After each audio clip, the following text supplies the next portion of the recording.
What is good, beautiful people? This is your boy Ed from Savij, and today I'm going to be deck profiling my Zoodiac Eldlich. I've actually been working with this deck for a fat minute, and this deck has gone through a lot of changes. I am going to talk about some of the changes that I've done. I'm going to talk about what my matches have been with this deck and why I changed it and why I believe certain cards are better at the ratio that they are. And let's go ahead and get into that. Hopefully you guys enjoy. Don't forget to like, don't forget to share and subscribe to the channel, because I'm only a couple followers away from being at 300. And once I hit the 300 mark, I'm going to be doing a giveaway. So make sure you guys stay tuned for that, because I don't know what I'm giving away, but I'm giving away something, you know, just for 300 followers.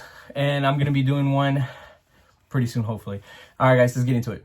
All right, guys, so getting into the deck profile, I'm going to start off with the first couple of monsters. And I know a lot of people aren't playing these ratios, but I am playing the 3 gold boys.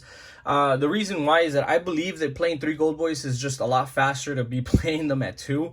I do want to be that guy who plays 3 and then and then get freaking what is it, Ice Dragon's Prism, and then still have one more, right? So that actually happened to me last time, where I had gone Ice Dragon's Prism and then this was done. So I was just like, well, okay, great thing I play another one, and my opponent wasn't expecting it. So I was just like, yeah, that was great. Honestly, Ice Dragon's Prism really hurts. So I think that playing 3 of these is going to have to be the most logical way to play this deck. If you're not playing 3, that's completely fine. Maybe you're just a lot luckier than I am at not getting Ice Dragon's Prism, but I get Ice Dragon's Prism quite a bit. So this is fine. Then they don't really have another zombie to special summon and do anything after that, unless I have Ash. But if not, I'm chilling. Let's go ahead and continue. Red tier at 1. Thorblade at 3. Ram at 3. And then one of the things that I just incorporated back into this deck, which actually has made the deck a lot faster, has been the 3 Whiptails.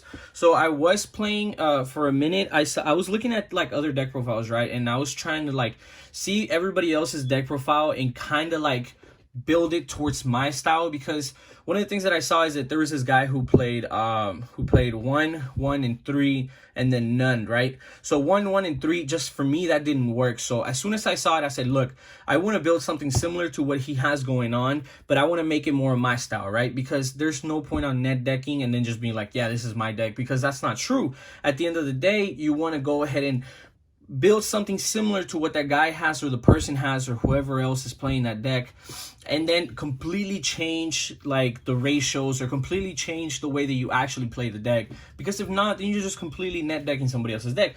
But to me, this is a lot better, for the reasons being that I was also playing 1, 3, and 3, and I thought that like, hey, you know what, him going to 1, 1, and 3, he might just be onto something, right? And I said, look, if he's not onto something, then you know, then what's the point on him like being able to top and doing all this bullshit, right? So I thought, hey, let's go ahead and just do 3, 3, and 1, and then like that we still have combo, right?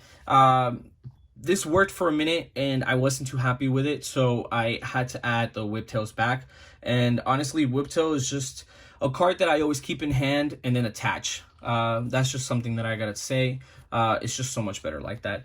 After that, I do play the 3. I play the 2 Ash. Let's see. Let's put it somewhere visible. Let's play the 2 Ash and then the 2 Nibiru, and that's it for my hand traps. That's the only things that I play. The reasons why I play 2 Ash is that I don't think that Ash is necessarily the best hand trap this format. So I do believe that if you're gonna Ash something, it has to be something that where you don't see Ash as much as you see like other cards, right? Because the thing is that you want to open up a Sue monster and you want to open up or Gold Boy spells and traps, right? So if you don't open up any Sue monster, you're kind of in a situation where like, look, you play 10 Sue monsters and then you also have this, so you don't see these as much. And if you do, you're only going to see 1 and 1 at the most, right? And it's actually worked. I actually have had situations where I open up 1, 1 and an imperm, and then like 1 and something else, right? And that just works a lot better for me. It doesn't restrain my deck from just having to be like, okay, I'm gonna go ahead and go second. This is a go second deck, but honestly, this can go first and you'd be chilling. 1 barrage, 3 tankies, 3 curse lands, which are like $20 now. And then the one other card that I play at a higher ratio would be the 2 Destiny, White Destiny. A lot of people are sleeping on this card. This is actually really, really good card. I've had situations where, like, I know my opponent has Ash in hand because he's gonna ask me, what does that do? Does that add it to hand? I'm thinking. I know you have Ash, homeboy. So what I'm gonna do, I'm just gonna go ahead and set this. And on next turn, instead of getting ashed on Scarlet, instead of getting ashed here, I'm just gonna go ahead and not set this and set this. So when I set this, I will have either an Eldlich or Gold Boy in hand or in graveyard. So I'm going to just set this, activate, special Gold Boy in defense, and then that becomes that, you know. This actually has came up a lot more clutch than what people expect for it to come up, but it works for me.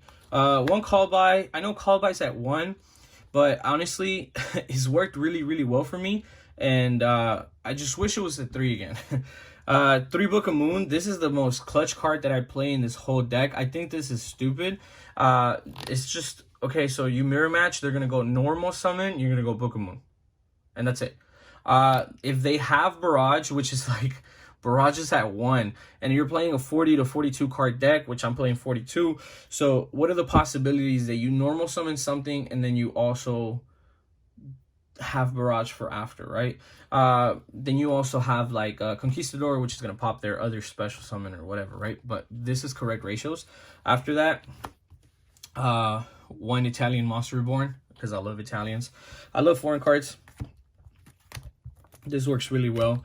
A lot of people will go just because a lot of people are playing Gold Boy again, so they're just going to go Conquistador, pop your Sue monster, and you're just going to go, okay. And that's it. Call it a day, right? Continue with their combos, and if they don't have any way to stop you, they're done.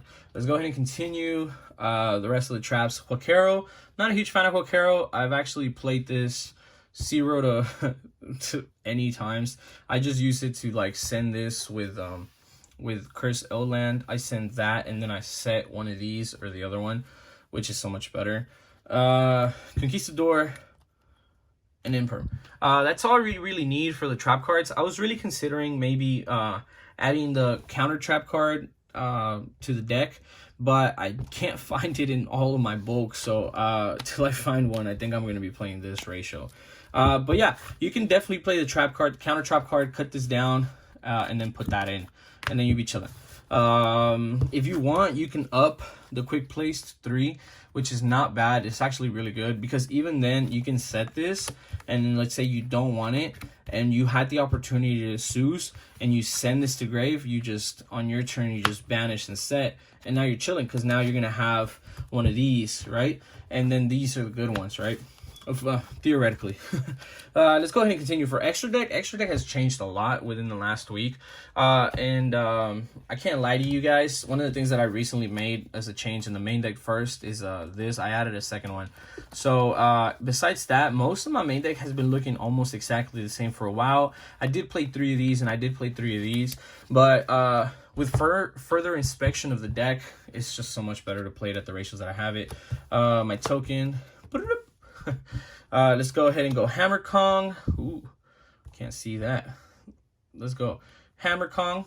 1, 2 Borbos, 2 Tiger Mortars, 2 Chakanines, 1 Dryden. I wish Dryden was at 2. The deck would be a lot smoother at 2. I don't play Pot of Avarice, which a lot of people do normally play. You guys can definitely play Pot of Avarice, but then playing Pot of Avarice, you're gonna have to cut a couple of cards.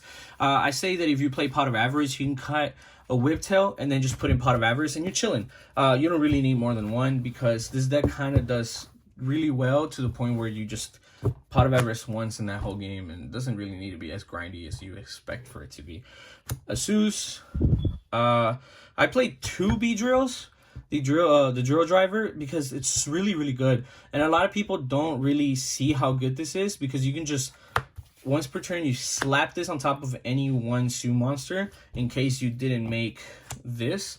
So let's say you didn't make this because you got stopped somewhere, so now you have 2 of these motherfuckers. So 2 XYZs, right? Because a lot of people would normally like stop like with an Imperm or something. So you can make this guy and use both of those to slap this guy on top, and then there you go. So now you went from having 2 monsters where they're normally gonna go Chakra 9, they're gonna go Chakra 9 detach, and you're gonna be like, oh, okay, fuck.